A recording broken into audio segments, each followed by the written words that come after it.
صل وسلم دائما ابدا على حبيبك خير. السلام علیکم ورحمۃ اللہ وبرکاتہ.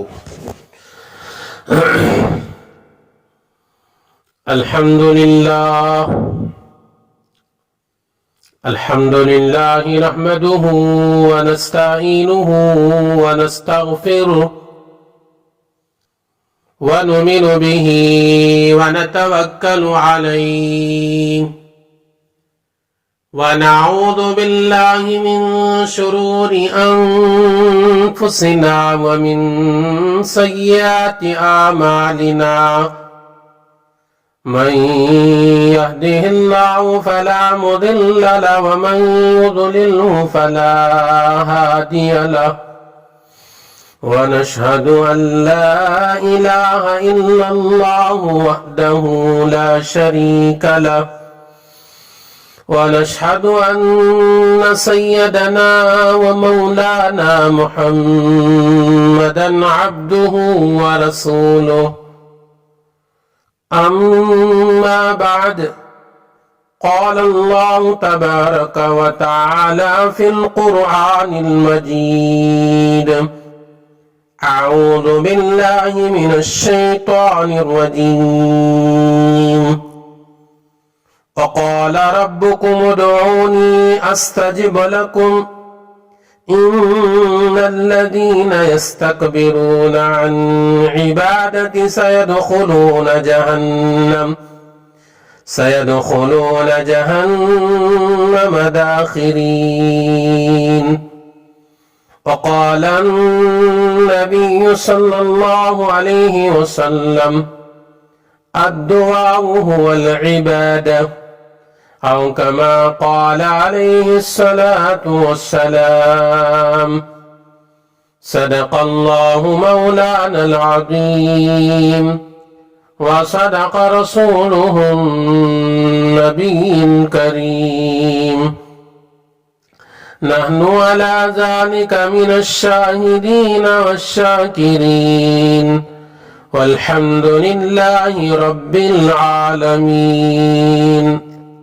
اللهم صل على سيدنا محمد في أول كلامنا.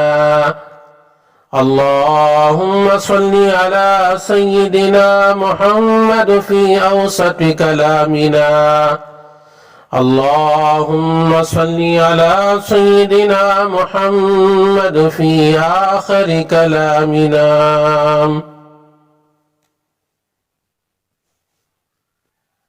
قابل قدر سامعین کرام، نوجوانان اسلام، بزرگوں اور دوستوں، اللہ جل جلالہ و عم نوالہ کا بڑا احسان ہوا. اسی پاک ذات نے مجھے اور آپ کو پہلی گھڑی میں اس کے گھر کی حاضری کی توفیق دیا، اور اسی پاک ذات نے تھوڑی دیر مجھے اور آپ کو قرآن اور سنت اور احادیث کے باتیں سننے اور سنانے کے لیے جمع کیا ہے. آئیے اللہ سے دعا کرتے ہوئے اپنے گفتگو کا آغاز کریں گے. اللہ تبارک و تعالی آج کی کہی اور سنی جانے والی باتوں پر مجھے بھی اور آپ کو بھی توفیق عطا فرمائے عمل کی. میرے دوستو، ابھی میں نے خطبہ مسنونہ کے بعد آپ حضرات کے سامنے قرآن کریم کی ایک آیت مبارکہ اور حدیث پاک کا ایک ٹکڑا میں نے پیش کیا ہے. قرآن کریم کی آیت مبارکہ سورہ غافر کی آیت نمبر 60 ہے، جس میں اللہ تبارک و تعالی ارشاد فرماتے ہیں: وقال ربكم ادعوني استجب لكم. اور تمہارے پروردگار نے کہا مجھے پکارو میں تمہاری دعائیں قبول کروں گا۔ ان الذین یستکبرون عن عبادتی، جو لوگ تکبر کرتے ہیں میری عبادت سے، منہ موڑتے ہیں، غرور میں رہتے ہیں، تکبر کرتے ہیں، سیدخلون جہنم داخرین، ان کو ذلیل ہو کر جہنم میں داخل ہونا پڑے گا، ذلیل ہو کر جہنم میں داخل ہوں گی۔ قرآن کریم کی آیت کا یہ ترجمہ ہے۔ اور جو حدیث مبارکہ میں نے تلاوت کیا تھا جس میں حضور اکرم صلی اللہ علیہ وسلم نے ارشاد فرمایا الدعاء هو العبادہ، دعا ہی عبادت ہے، دعا سراپا عبادت ہے۔ یہ روایت ابو داؤد کے اندر حضرت نعمان بن بشیر رضی اللہ تعالی عنہ سے موجود ہے۔ تو میرے دوستو، آج کے ہمارے بیان کا محور اور عنوان ہے اللہ سے دعا مانگنے کی فضیلت اور اہمیت اور آداب۔ اللہ تعالیٰ تمام چیزوں کا خالق ہے، مالک ہے، اسی کے قبضے میں تمام چیزیں ہیں، سب پر اسی کا حکم چلتا ہے۔ وہ اگر کسی کو کچھ دینا چاہے تو اسے کوئی روک نہیں سکتا، اور اگر وہ کسی کو کوئی چیز نہ دینا چاہے ساری دنیا مل کر بھی وہ چیز اسے دے نہیں سکتی۔ حضور اکرم صلی اللہ علیہ وسلم کی دعا بھی ہے، آپ صلی اللہ علیہ وسلم ہر فرض نماز کے بعد کثرت سے یہ دعا پڑھتے تھے، اللہم لا مانع لما اعطیت ولا معطی لما منعت ولا ينفع ذا الجد منک الجد۔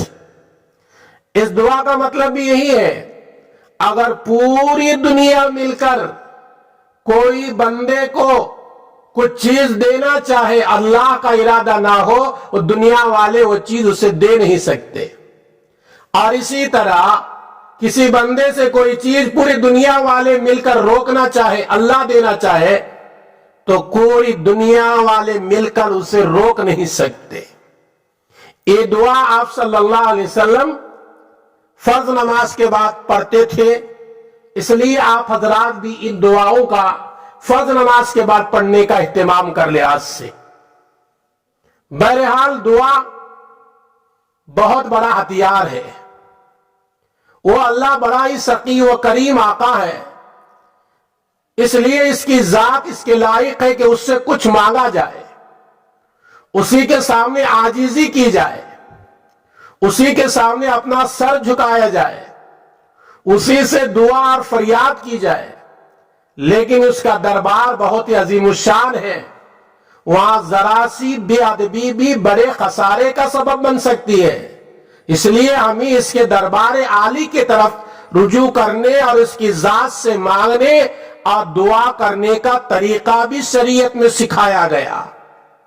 اللہ سے کیسے دعا مانگی، اللہ سے تعلق کیسے قائم کرے، نبیوں نے اللہ سے کیسے دعا مانگی، چلو سب سے پہلے قرآن کریم میں تلاش کریں گے حضرات انبیاء نے اللہ سے کیسے دعا مانگی۔ قرآن کریم میں آپ تلاش کریں، سورہ اعراف آیت نمبر 23 میں اللہ تبارک و تعالیٰ نے ایک نبی جن کا نام آدم علیہ السلام ہے، ان کے دعا کا ذکر کیا۔ حضرت آدم علیہ السلام نے اللہ کے دربار میں دعا مانگی، ربنا ظلمنا انفسنا وَإِن لَّمْ تَغْفِرْ لَنَا وَتَرْحَمْنَا لَنَكُونَنَّ مِنَ الْخَاسِرِينَ۔ اے ہمارے رب، ہم نے اپنا بڑا نقصان کیا، اور آپ ہماری مغفرت نہ کریں گے اور ہم پر رحم نہ کریں گے، واقعی ہمارا بڑا نقصان ہو جائے گا۔ تو حضرت آدم مانگے تو کس سے؟ اللہ سے۔ چلو آگے، حضرت یونس علیہ السلام ایک نبی گزرے ہیں، انہوں نے اللہ سے کس انداز سے مانگی؟ حضرت یونس علیہ السلام جب مچھلی کے پیٹ میں پھنسے اللہ کے دربار میں اس طرح مانگی، لا الہ الا انت سبحانک انی کنت من الظالمین، اللہ تیرے علاوہ کوئی معبود نہیں، تو پاک ہے اور میں ظالمین میں سے ہوں۔ اگر تو میری دعا نہیں سنا، اگر تو نے میرا بیڑا پار نہیں کیا، اے اللہ تیرے علاوہ کوئی بھی میرا بیڑا پار کرنے والا نہیں ہوگا، میری دعا قبول کرنے والا نہیں ہوگا۔ تو حضرت یونس نے بھی مانگی تو کس سے؟ اللہ سے۔ اور چلے قرآن کریم میں حضرت نوح علیہ السلام کا ذکر ملتا ہے۔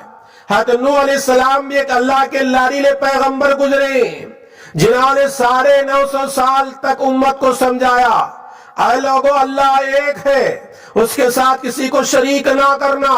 جب لوگ نہیں مانے تو انہوں نے اللہ سے فریاد کی، اور ان کے دعاؤں میں ایک دعا یہ بھی ملتی ہے قرآن کریم میں ہے، ربی غفر لی ولوالدی ولمن دخل بیتی مؤمنا وللمؤمنین والمؤمنات ولا تزد الظالمین الا تبارا۔ سورہ نوح کے آخری رکوع میں ہے، اے میرے رب مجھ کو، میرے ماں باپ کو جو مومن ہونے کی حالت میں میرے گھر میں داخل ہیں، ان کو تمام مسلمان مردوں، تمام مسلمان عورتوں کو بخش دے، ان ظالموں کی ہلاکت اور بڑھائیے۔ تو نوح علیہ السلام نے کس سے مانگی؟ اللہ سے۔ حضرت آدم کی دعا کا ذکر قرآن میں، حضرت یونس کی دعا کا ذکر قرآن میں، حضرت نوح علیہ السلام کے دعا کا ذکر قرآن میں۔ اور چلے حضرت ابراہیم علیہ السلام ایک لاڈلے پیغمبر ہیں، ان کے دعاؤں کا ذکر بھی قرآن میں ہے۔ حضرت ابراہیم علیہ السلام کا دعا کا ذکر کرتے ہوئے اللہ کہتا ہے، وَإِذْ قَالَ إِبْرَاهِيمُ رَبِّ اجْعَلْ هَٰذَا بَلَدًا آمِنًا وَارْزُقْ أَهْلَهُ مِنَ الثَّمَرَاتِ مَنْ آمَنَ مِنْهُمْ بِاللَّهِ وَالْيَوْمِ الْآخِرِ۔ قرآن میں حضرت ابراہیم کے دوسری جگہ دوسری دعا کا ذکر ہے، ربنا وجعلنا مسلمین لک ومن ذریتنا امۃ مسلمۃ لک وارنا مناسکنا وتب علینا انک انت التواب الرحیم۔ سورہ شورى کے اندر حضرت ابراہیم کے تیسری دعا کا ذکر ہے، وَلَا تُخْزِنِي يَوْمَ يُبْعَثُونَ۔ تو حضرت ابراہیم بھی مانگے تو کس سے؟ اللہ سے۔ تو اور آگے چلے قرآن میں حضرت یوسف علیہ السلام کا نام آپ نے سنا ہوگا، یہ بھی اللہ کے لاڈلے پیغمبر گزرے ہیں، انہوں نے بھی مانگا تو اللہ سے۔ ان کے دعا کا ذکر ہے سورہ یوسف میں، لا تثریب علیکم اليوم۔ حضرت یوسف نے بھی مانگا تو کس سے مانگا؟ اللہ سے مانگا۔ اور چلے قرآن کریم میں حضرت موسیٰ کا ذکر ملتا ہے، یہ بھی بہت بڑے جلالی پیغمبر گزرے ہیں، اللہ کے لاڈلے پیغمبر گزرے ہیں، جن کو اللہ نے آسمانی کتاب بھی دیا تھا۔ ان کا دعا کا ذکر کرتے ہوئے قرآن کہتا ہے، حضرت موسیٰ علیہ السلام نے کہا، ربی نجینی من القوم الظالمین، اے میرے پروردگار مجھ کو ان ظالم لوگوں سے بچائیے۔ جب حضرت موسیٰ علیہ السلام وہاں سے ہٹے، مصر سے ہٹے، تو انہوں نے دعا فرمائی، ربی انی لما انزلت الی من خیر فقیر۔ دوسرے جگہ ان کے دعا کا ذکر یوں ہے، وجعلنی وزیرا من آلی ہارون اخی۔ تو حضرت موسیٰ نے بھی مانگا تو کس سے مانگا؟ اللہ سے۔ اور چلے سلیمان علیہ السلام کا ذکر کرتے ہوئے قرآن کہتا ہے، سلیمان علیہ السلام نے اللہ سے دعا مانگی، وہ دعا کا ذکر قرآن کے سورہ صاد میں آیت نمبر 35 میں ہے۔ حضرت سلیمان علیہ السلام نے دعا مانگی، ربی غفر لی وہب لی ملکا لا ينبغی لأحد من بعدی انک انت الوہاب۔ اے پروردگار مجھ کو بخش دے، مجھ کو ایسی حکومت عطا فرما جو میرے بعد کسی کے لیے بھی میسر نہ ہو، بے شک تو بہت کچھ دینے والا ہے۔ تو سلیمان علیہ السلام بھی پیغمبر ہیں جن کو اللہ نے نبوت کے ساتھ حکومت بھی دیا تھا، انہوں نے بھی دعا مانگی تو کس سے مانگی؟ اللہ سے مانگی۔ اور چلے قرآن میں حضرت ایوب علیہ السلام کا ذکر کرتے ہوئے قرآن کریم سورہ انبیاء آیت نمبر 80 پر 3 میں اللہ تعالیٰ کہتا ہے وَأَيُّوبَ إِذْ نَادَىٰ رَبَّهُ أَنِّي مَسَّنِيَ الضُّرُّ وَأَنْتَ أَرْحَمُ الرَّاحِمِينَ۔ اور ہمارے بندے ایوب کا ذکر کرو، جب اس نے اپنے رب کو پکارا مجھ کو تکلیف پہنچ رہی ہے، آپ سب مہربانوں سے زیادہ مہربان ہے۔ تو حضرت ایوب نے بھی بیماری کے حالت میں، مصیبت کی حالت میں پکارا تو کس کو پکارا؟ رب العالمین کو پکارا۔ اور چلے قرآن میں حضرت زکریا کا ذکر قرآن کریم میں ملتا ہے۔ حضرت زکریا علیہ السلام بھی پیغمبر ہے، بڑھاپے کو پہنچ چکے ہیں، کوئی اولاد نہیں ہے، اولاد مانگ رہے تو کس سے؟ اللہ سے۔ قرآن کریم میں ان کے دعا کا ذکر ہے اذ نادى ربه نداء خفيا قال رب إني وهن العظم مني واشتعل الرأس شيبا ولم أكن بدعائك ربي شقيا وإني خفت الموالي من ورائي وكانت امرأتي عاقرا فهب لي من لدنك وليا۔ جب انہوں نے بڑھاپے کے حالت میں اللہ کے دربار میں دعا مانگتے ہیں، اے اللہ میں بوڑھا ہو چکا ہوں، میری ہڈیاں کمزور ہو چکی ہیں، میرے بالوں میں سفیدی آ گئی ہے، مجھے اولاد چاہیے، اولاد عطا فرما۔ اولاد زکریا علیہ السلام نے مانگو تو کس سے مانگے؟ اللہ سے مانگی۔ اور چلیں حضرت عیسیٰ علیہ السلام کا ذکر بھی قرآن میں ملتا ہے۔ حضرت عیسیٰ علیہ السلام نے اللہ سے دعا مانگی ربنا انزل علینا مائدۃ من السماء تکون لنا عیدا لاولنا وآخرنا وآیۃ منک۔ الہی ان لوگوں کی درخواست ہے آسمان سے دسترخوان اترنا چاہیے میری قوم کو، اور میرے لیے آسمان سے دسترخوان اتار دے۔ حضرت عیسیٰ کی دعا قبول ہوئی، اللہ تبارک و تعالی نے آسمان سے ان کے اور ان کی قوم کے لیے دسترخوان کو نازل کر دیا۔ تو کتنے انبیاء کا میں نے قرآن کے حوالے سے ذکر کیا، انہوں نے مانگا تو کس سے مانگا؟ اللہ سے مانگا۔ مومن کو بھی مانگنا ہے تو کس سے مانگنا ہے؟ اللہ سے۔ اللہ سے دعا کرنا بہت بڑی عبادت ہے۔ عبادت کی حقیقت یہ ہے کہ اللہ کے سامنے اپنی بندگی، لاچارگی، بے کسی، عاجزی ظاہر کرنا۔ اگر دیکھا جائے تو یہ حقیقت دعا میں پورے طور پر پائی جاتی ہے، کیونکہ بندہ اپنے پروردگار کی انتہائی عظمت اور بڑائی، اس کے جلال و جمال کے سامنے رکھتے ہوئے ایک مجبور بے کس بندہ بن کر سوال کرتا ہے۔ اس لیے میرے نبی صلی اللہ علیہ وسلم نے ارشاد فرمایا الدعاء هو العبادہ، کہ دعا ہی سراسر عبادت ہے۔ ایک دوسرے حدیث میں حضور اکرم صلی اللہ علیہ وسلم نے فرمایا، حدیث ترمذی میں ہے، اللہ کے نبی نے فرمایا الدعاء هو مخ العبادہ، کہ دعا عبادت کا مغز ہے۔ اللہ سب کی دعائیں قبول کرتا ہے۔ اللہ تعالیٰ اپنے بندوں پر بڑا مہربان ہے میرے دوستو، وہ سب کے دعائیں سنتا ہے، جانتا ہے، مانگنے والے کو عطا فرماتا ہے۔ خالی ہاتھ واپس کرنا اس کے شان کے خلاف۔ ہم اس دنیا میں دیکھتے ہیں کسی سخی آدمی کے سامنے اگر کوئی شخص ہاتھ پھیلاتا ہے، اس کو خالی ہاتھ واپس کرنے میں اسے شرم آتی ہے، اسے کچھ نہ کچھ ضرور دیتا ہے۔ اللہ تعالیٰ تو سب سخیوں سے بڑھ کر سخی ہے، وہ اپنے بندوں پر بہت ہی کرم فرمانے والا ہے۔ وہ کیسے کسی مانگنے والے کو خالی ہاتھ واپس کرے گا؟ اور اللہ کے ہاں ہماری فریاد قبول نہیں ہو رہی ہے تو اس میں بلا شبہ کمی ہمارے طرف سے۔ قرآن کریم میں تو اللہ تبارک و تعالیٰ نے کہا مانگو میں تمہارے دعائیں قبول کروں گا، لیکن ہماری دعائیں قبول نہیں ہو رہی ہے تو اس کے اندر کچھ نہ کچھ ہماری کمی ہے، اس لیے ہماری دعائیں قبول نہیں ہو رہی۔ جیسا کہ ایک حدیث میں ہے حضور اکرم صلی اللہ علیہ وسلم نے ارشاد فرمایا، صحیح مسلم میں روایت ہے، اللہ تعالیٰ ارشاد فرماتے ہیں اللہ تعالیٰ پاک ہے، وہ صرف پاک ہی چیز کو قبول کرتا ہے، اور جو آدمی ناپاک چیز کھا کر، حرام روپے کے اناج کھا کر یا حرام روپے سے خریدے ہوا لباس پہن کر دعا مانگتا ہے تو اس کی دعا قبول نہیں ہوتی۔ حضور اکرم صلی اللہ علیہ وسلم نے ارشاد فرمایا، ایک ایسے آدمی کا ذکر کیا جو لمبا سفر کر کے ایسی حالت میں آتا ہے، اس کے بال بکھرے ہوئے ہیں، اس کے جسم اور کپڑوں میں گرد و غبار ہے، وہ آسمان کی طرف ہاتھ اٹھا کر دعا کرتا ہے، اے میرے رب، اے میرے پروردگار، صورتحال یہ اس کا کھانا حرام ہے، مطعمہ حرام، مشربہ حرام، وملبسہ حرام، وَأَنَّىٰ أَن يُسْتَجَابَ، اس کا کھانا حرام ہے، اس کا پینا حرام ہے، اس کا لباس حرام ہے، غذا حرام سے پرورش ہوئی ہے، وہ آدمی کی دعا کیسے قبول ہوگی؟ صحیح مسلم میں ابو ہریرہ رضی اللہ تعالیٰ عنہ سے روایت موجود ہے۔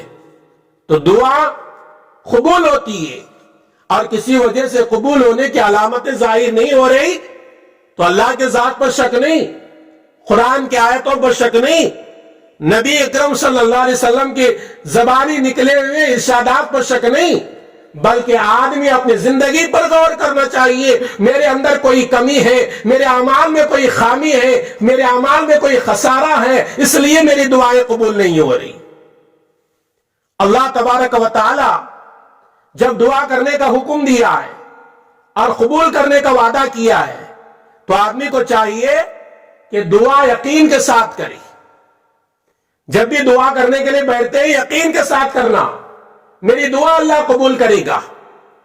نبی اکرم صلی اللہ علیہ وسلم نے ارشاد فرمایا 5 آدمیوں کی دعا بہت جلد قبول ہوتی ہے۔ سنیے غور سے حدیث، بیہقی کے اندر روایت موجود ہے دعوت کبیر میں، عبداللہ بن عباس رضی اللہ تعالیٰ عنہ سے روایت ہے، نبی اکرم صلی اللہ علیہ وسلم نے فرمایا 5 آدمیوں کے دعائیں خاص طور پر قبول ہوتے ہیں۔ کتنے؟ 5۔ کتنے بھائی؟ 5 لوگوں کے دعائیں اللہ بہت جلد قبول کرتا ہے۔ پہلا فرمایا مظلوم کی دعا جب تک کہ وہ بدلہ نہ لے، مظلوم کی دعا اللہ بہت جلد قبول کرتا ہے۔ نمبر 2، حج کرنے والے کی دعا جب تک کہ وہ لوٹ کر اپنے گھر واپس نہ آئے، حج کے لیے نکلا یا عمرے کے لیے نکلا، اللہ کے راستے میں جانے والا ہے وہ، اس کی دعائیں اللہ قبول کرتے ہیں۔ راہ خدا میں جہاد کرنے والے کی دعا جب تک کہ وہ شہید ہو کے دنیا سے لاپتہ نہ ہو جائے، اس کی دعا بھی اللہ قبول کرتا ہے۔ بیمار کی دعا جب تک کہ وہ شفایاب نہ ہو، ایک بھائی کی دوسرے بھائی کے لیے غائبانہ دعا۔ 5 لوگوں کا ذکر آگے حضور اکرم صلی اللہ علیہ وسلم نے فرمایا ان 5 دعاؤں میں سب سے جلد قبول ہونے والی دعا کسی بھائی کے لیے غائبانہ دعا کرنا۔ آج آدمی منہ کے سامنے تعریف کر لیتا ہے، منہ کے سامنے دعائیں دیتا ہے، پیٹھ پیچھے دعائیں دیا کرو۔ پیٹھ پیچھے دعائیں دینے کا فائدہ یہ ہوگا وہ دعا تمہارے حق میں بہت جلدی قبول ہوگی۔ آدمی کے سامنے اس کی تعریف کے پل باندھتا ہے، اس کے لیے دعائیں دیتا ہے، یہ کمال نہیں۔ میرے نبی نے فرمایا کسی غائبانہ آدمی کے لیے دعا کرو اس کے پیٹھ پیچھے، اس کا فائدہ یہ کہ تیری دعا قبول کرنے والے کی دعا پہلے رب العالمین بہت جلد قبول کرتا ہے۔ حضور اکرم صلی اللہ علیہ وسلم نے چند موقع بھی بتائے امت کو، ان موقع پر دعا کرو تمہارے دعائیں قبول ہوتی ہیں۔ پیارے آقا حضور اکرم صلی اللہ علیہ وسلم امت کے اوپر بڑے مہربان، آپ صلی اللہ علیہ وسلم نے دعا کرنے کا طریقہ بھی بتایا، دعا کر کے بھی بتایا، دعا کے الفاظ بھی امت کو بتائے، اور دعائیں کون کون سے گھڑیوں میں قبول ہوتی ہیں، کون کون سے وقت میں قبول ہوتے ہیں، اس کا بھی اللہ کے نبی صلی اللہ علیہ وسلم امت کو بتا کر گئے۔ پھر بھی امت دعا نہیں مانگتی، ان گھڑیوں میں خاص کر دعا کا اہتمام نہیں کرتی، تو وہ دعا نہ مانگنے والا محروم القسمت آدمی ہے۔ حضور اکرم صلی اللہ علیہ وسلم کے حدیث سے پتا چلتا ہے، حضور اکرم صلی اللہ علیہ وسلم نے فرمایا رات کے آخری تہائی حصے میں یعنی تہجد کے وقت میں آدمی کی دعا قبول ہوتی ہے، جبکہ پوری دنیا سناٹا چھایا ہوا ہے، نیند کے آغوش میں لوگ پڑے ہوئے ہیں، آخری رات کا آخری حصہ ہے، صبح ہونے کے قریب ہے، اس وقت میں تہجد کا وقت کہلایا جاتا ہے، اس وقت میں دعائیں تمہاری قبول ہوتی ہیں۔ آگے اللہ کے نبی صلی اللہ علیہ وسلم نے فرمایا آذان ہو رہی ہو، اللہ کا نام بلند کیا جا رہا ہے، نبی کی رسالت کا چرچا ہو رہا ہے، لوگوں کو نماز کی دعوت دیا جا رہا ہے, لوگوں کو کامیابی کی طرف بلایا جا رہا ہے, اللہ کی بلندی بیان کی جا رہی ہے, اذان ہو رہی ہے, اس وقت میں تم دعا کرو, تمہاری دعائیں قبول ہوتی ہیں. ایک اور حدیث میں آقا صلی اللہ علیہ وسلم نے فرمایا اذان اور اقامت کے درمیان میں جتنا فاصلہ رہتا ہے, اذان اور اقامت کے درمیان میں بھی دعا قبول ہوتی ہے. اور ایک حدیث میں میرے نبی نے فرمایا فرض نمازوں کے بعد بھی دعا قبول ہوتی ہے. اللہ کے نبی صلی اللہ علیہ وسلم نے فرمایا الدعاء لا يرد بین الاذان والاقامہ, اذان اور اقامت کے درمیان میں آدمی کی دعا قبول ہوتی ہے, رد نہیں ہوتی. فرض نمازوں کے بعد دعا رد نہیں ہوتی. ہمیں فرض نماز کے بعد دعا کی فرصت ہی نہیں. لوگوں کو اتنے لوگ بزی بن گئے, فرض نماز کا سلام پھیر لیا, موبائل دیکھتا ہے, کوئی میسج تو نہیں, کوئی کال تو نہیں, میں مسجد سے کب باہر نکل جاؤں. فرض نمازوں کے بعد اہتمام سے دعائیں مانگو, یہ وقت قبولیت کا وقت ہے. شب قدر میں دعائیں قبول ہوتی ہیں, ماہ رمضان کے ہر گھڑی میں دعائیں قبول ہوتے ہیں, عرفے کے دن میں دعا قبول ہوتی ہے, جمعہ کے رات میں دعا قبول ہوتی ہے, جمعہ کے دن خطیب منبر پر چڑھنے کے بعد سے نماز جمعہ کے ختم ہونے تک دعا قبول ہوتی ہے. جمعہ کے عصر کا بعد کا آخری وقت یعنی مغرب سے پہلے آدمی کی دعائیں قبول ہوتی ہیں. یہ گھڑیاں بھی قبولیت دعا کی گھڑی ہے. حالت سجدہ میں آدمی دعا کرتا ہے, اللہ اس کی دعا بھی قبول کرتا ہے. قرآن مجید کی تکمیل کے وقت میں دعا کرتا ہے, اللہ اس کی دعا بھی قبول کرتا ہے. آپ قرآن شروع سے لے کر آخر تک پڑھے, مہینے میں 1 ہو رہا ہے, مہینے میں 2 ختم ہو رہے ہیں. بعض ایسے بھی نیک لوگ ہیں ہفتے میں 2 قرآن ختم کرنے والے بھی ہیں, اور امت کے اندر بعض بدبخت ایسے بھی لوگ ہیں سال میں 1 قرآن میں ختم نہیں ہوتا. بعض بدبخت ایسے بھی ہیں زندگی میں 1 قرآن ختم بھی نہیں کیے, ان کو شرم اور حیا بھی نہیں آتی. نبی نے فرمایا قرآن مجید پڑھ کر تمہارا ختم ہوا, اس کے بعد دعائیں کرو, تمہاری دعائیں قبول ہوتی. نمبر 13 ذکر کی مجلس میں بیٹھے ہوئے ہو, ذکر کر لیے, اللہ کو یاد کر لیے, اس کے بعد دعا کرو, تمہاری دعائیں قبول ہوگی. راہ خدا میں جنگ کے دوران آدمی کفر کے ساتھ مقابلے کے لیے نکل پڑا ہے اور اللہ کے راستے میں لڑ رہا ہے, اس وقت میں اس کی دعائیں قبول ہوتی ہیں. جس میں آسمان سے بارش برس رہی ہے, اللہ کی رحمت برستی ہے, بارش کے ہر قطرے کے ساتھ فرشتے نازل ہوتے ہیں, اس وقت بھی تمہاری دعائیں قبول ہوتی ہیں.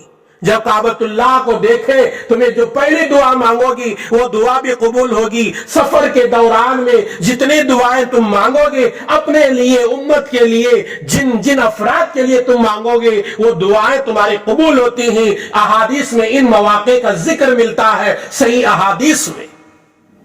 ابھی ہمیں غور کرنا چاہیے ہم میں سے کتنے لوگ ایسے ہیں ان دعاؤں کا اہتمام کرتے ہیں, اور کیسے ایسے لوگ ہیں, کتنے ایسے لوگ ہیں جو دعاؤں کا اہتمام نہیں کرتے. ترمذی شریف کی ایک روایت ہے, حضور اکرم صلی اللہ علیہ وسلم نے فرمایا جو کوئی یہ چاہے پریشانی مصیبت کے وقت اللہ تعالیٰ اس کی دعا قبول کرو, تو اس کو چاہیے کہ وہ عافیت خوشحالی کے زمانے میں زیادہ دعا کرے. اللہ نے آپ کو عافیت دیا ہے, کوئی پریشانی نہیں, کوئی مصیبت نہیں, اللہ نے ہر قسم کی سہولتیں دیا ہے, اس وقت میں تم اللہ سے مانگ رہے ہو. تو اللہ تعالیٰ کا ایک نظام ہوتا ہے جو عافیت اور خوشحالی کے زمانے میں اللہ سے دعا مانگے, اللہ مصیبت کے وقت میں دعا مانگتے ہو تو بہت جلد تمہاری دعا کو قبول کر لیتا ہے. حضور اکرم صلی اللہ علیہ وسلم نے ایک حدیث میں ارشاد فرمایا, لوگوں دعا کا اہتمام کرو. جس بندے کو دعا کی توفیق مل جائے سمجھ لو اس کے لیے رحمت کے دروازے کھل گئے. ایک آدمی کو دعا مانگنے کی توفیق مل گئی, وہ دعا مانگ رہا ہے, تو سمجھ لینا چاہیے اس بندے کو اللہ کی طرف سے رحمت کے دروازے کھل گئے, اس لیے اس کو اللہ نے دعا کی توفیق دیا. چند اعمال ایسے ہیں جن کی وجہ سے ہمارے دعائیں قبول نہیں ہوتی. ابراہیم بن ادہم رحمت اللہ علیہ کا نام آپ نے سنا ہوگا, بڑے نیک اللہ والے گزری. ابراہیم بن ادہم رحمت اللہ علیہ سے میرے دوستو کسی نے سوال کیا, ہمیں کیا ہوا, ہماری دعائیں قبول نہیں ہوتی, ہم دعائیں مانگتے ہیں ہماری دعائیں قبول نہیں ہو رہی. سوال کرنے والے نے ابراہیم بن ادہم رحمت اللہ علیہ سے سوال کیا, بڑے اللہ والے, بڑے متقی, پرہیز, نیک, پارسا آدمی گزری. تو ابراہیم بن ادہم رحمت اللہ علیہ کہنے لگے تمہارے دل 10 چیزوں کی وجہ سے مردہ ہو چکے ہیں، اس لیے تمہاری دعائیں قبول نہیں ہو رہی۔ پوچھنے والوں نے پوچھا وہ 10 چیزیں کیا ہیں جس کی وجہ سے ہمارے دل مردہ ہو گئے، ہماری دعائیں قبول نہیں ہو رہی؟ آج غور کرنا پڑے گا، تھوڑی دیر کے لیے میرے دوستو غور کرو، وہ 10 چیزوں میں سے کتنے چیزیں ہمارے اندر ہیں، اگر ہے تو نکالو، اگر نہیں ہے تو اللہ کا شکر ادا کرو۔ ابراہیم بن ادہم رحمت اللہ علیہ نے فرمایا، نمبر 1 تم اللہ کو پہچانتے ہو مگر اس کی اطاعت نہیں کرتے۔ ہمیں سے ہر آدمی جانتا اللہ ہے، بڑا طاقت والا ہے، بڑا زبردست پکڑنے والا ہے، بہت کچھ دینے والا ہے، لیکن پہچاننے کے باوجود اللہ کی اطاعت نہیں کرتے، اس لیے تمہاری دعائیں قبول نہیں ہوتی۔ ابراہیم بن ادہم رحمت اللہ علیہ نے آگے فرمایا، نمبر 2 تم رسول صلی اللہ علیہ وسلم کو پہچانتے ہو مگر ان کی سنت کی اتباع نہیں کرتے۔ ہم میں سے ہر آدمی جانتا ہے، جوان بھی جانتا ہے، بوڑھا بھی جانتا ہے، پڑھا لکھا بھی جانتا ہے، ان پڑھ بھی جانتا ہے، نبی کی سنت میں فائدہ ہے، لیکن جاننے کے باوجود ہم سنت کو زندہ نہیں کر رہے، سنت کی اتباع نہیں کر رہے۔ کتنے لوگ ایسے دکھائی دے رہے ہیں جن کے چہروں سے داڑھی نکل گئی، جو سنت ہے نبی اکرم صلی اللہ علیہ وسلم کی، پھر سنت کو زندہ کرنے والے ہم کیسے بنی؟ کتنے ایسے لوگ ہیں جو کاروبار کرنے والے، کاروبار میں سنت نکل گئی تو پھر ہم کیسے نبی اکرم صلی اللہ علیہ وسلم کی سنت کی اتباع کرنے والے؟ فرمایا تم رسول کو پہچانتے ہو مگر اس کی سنت کی اتباع نہیں کرتے، اس لیے تمہارے دعائیں قبول نہیں ہوتی۔ ابراہیم بن ادہم رحمت اللہ علیہ نے پیاری بات آگے فرمایا، نمبر 3 قرآن کو پہچانتے ہو مگر اس پر عمل نہیں کرتے۔ ہم میں سے ہر آدمی جانتا ہے قرآن اللہ کی کتاب ہے، سچی کتاب ہے، ایک ایک حرف اس کا سچا ہے، کوئی حرف غلط نہیں ہے، لیکن اس پر عمل کتنے لوگ کر رہے ہیں؟ کتنے لوگ کر رہے ہیں بتاؤ انصاف سے؟ کتنے لوگ نمازوں کا اہتمام کرتے، کتنے لوگ سود سے دور ہیں، کتنے لوگ جوا کھیلنے سے دور ہیں، کتنے لوگ شراب پینے سے دور ہیں، کتنے لوگ ماں باپ کو ستانے سے دور ہیں، کتنے لوگ لوگوں پر ظلم کرنے سے دور ہیں، اور کتنے لوگ اس عمل میں مبتلا ہیں۔ اس لیے تمہارے دعائیں قبول نہیں ہو رہی۔ تم قرآن کو پہچانتے ہو لیکن قرآن پر عمل نہیں کرتے۔ نمبر 4 تم اللہ کی نعمتوں کو کھاتے ہو مگر اس کا شکر ادا نہیں کرتی۔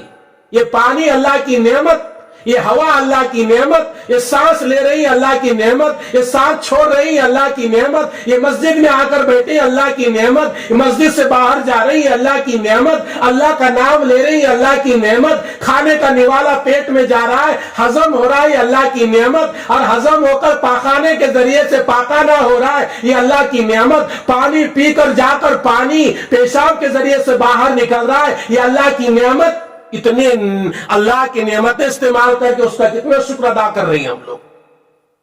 نمبر 5 فرمایا تم جنت کو پہچانتے ہو مگر جنت کو طلب کرنے والے اعمال نہیں کرتے۔ ہم میں سے ہر آدمی جانتا جنت حسین ہے، جمیل ہے، نبی نے فرمایا، قرآن نے ہے، لیکن جنت کو طلب کرنے والے اعمال ہم میں سے کتنے لوگ کر رہے ہیں؟ 100 میں سے 90 لوگ نہیں کرتے، 10 لوگ کرتے ہو بھی گنے چنے۔ آگے فرمایا نمبر 6 تم دوزخ کو پہچانتے ہو لیکن اس سے دور نہیں بھاگتے۔ ہم لوگوں کو معلوم ہے دوزخ میں آگ ہے، جلائی جائیں گی، سانپ ہوں گے، کیڑے مکوڑے ہوں گے، عذاب ہوگا، آگ سے دہکایا جائے گا، پانی پانی ترسیں گے تو گرم گرم خون پیپ دیا جائے گا، لیکن ہم جہنم سے بچنے کے اعمال کتنے کر رہے، کتنے نہیں کر رہے؟ غور کرو۔ ابراہیم بن ادہم رحمت اللہ علیہ نے فرمایا 6 نمبر پر تم دوزخ کو پہچانتے ہو لیکن دوزخ سے دور نہیں بھاگتے، اس لیے تمہاری دعائیں قبول نہیں ہو رہی، تمہارے دل مردہ ہو چکے ہیں۔ نمبر 7 فرمایا تم شیطان کو جانتے ہو لیکن تم اس سے لڑتے نہیں بلکہ اس کی موافقت کرتے ہو۔ ہم کو معلوم ہے شیطان ہمارا دشمن ہے، اس کی مخالفت کرنا چاہیے، ہم مخالفت نہیں کر رہے بلکہ اس سے دوستی کر رہے ہیں۔ ہم میں سے کتنے ایسے لوگ ہیں جو شیطان کے دوست بنے، شیطان کے بھائی بنے ہوئے۔ قرآن کہتا ہے ان المبذرین کانوا اخوان الشیاطین، فضول خرچی کرنے والے شیطان کے بھائی۔ ہم میں سے کتنے لوگ فضول خرچی کرتے ہیں؟ جہاں خرچ کرنا ہے مساجد میں، مکاتب میں، علماء پر، دینی کاموں میں، وہاں خرچ نہیں کرتے، فضول خرچی اڑا دیتے ہیں۔ یہ شیطان کے بھائی ہیں لوگ۔ قرآن کہتا ہے، میری بات نہیں۔ آگے فرمایا نمبر 8 تم موت کو جانتے ہو لیکن موت کی تیاری نہیں کرتے.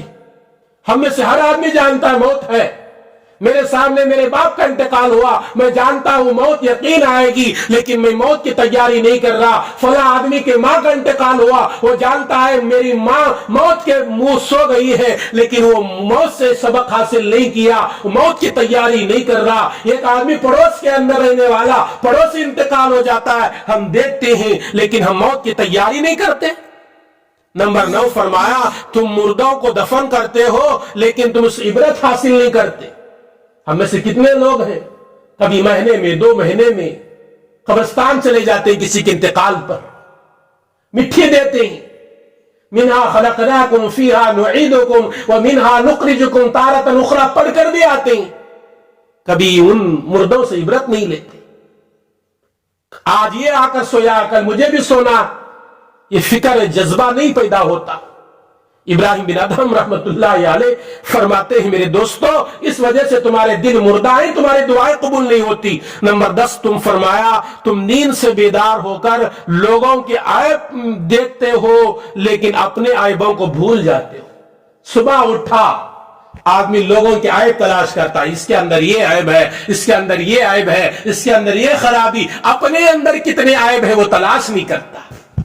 اس وجہ سے تمہاری دعائیں قبول نہیں ہوتی. دعائیں قبول نہ ہونے کی وجہ ابراہیم بن ادہم رحمت اللہ علیہ نے یہ 10 ذکر کی تھی. یہ حقیقت میں بہت ہی اہم باتیں ہیں. دعا کے عنوان پر اور بھی باتیں رہ گئی, ٹائم نہ رہنے کی وجہ سے اپنی بات کو ختم کرتا ہوں. آئیے اللہ تبارک و تعالیٰ سے دعا کریں. اللہ تبارک و تعالیٰ ہم تمام کو کہی اور سنی ہوئی باتوں پر عمل کی توفیق عطا فرمائے.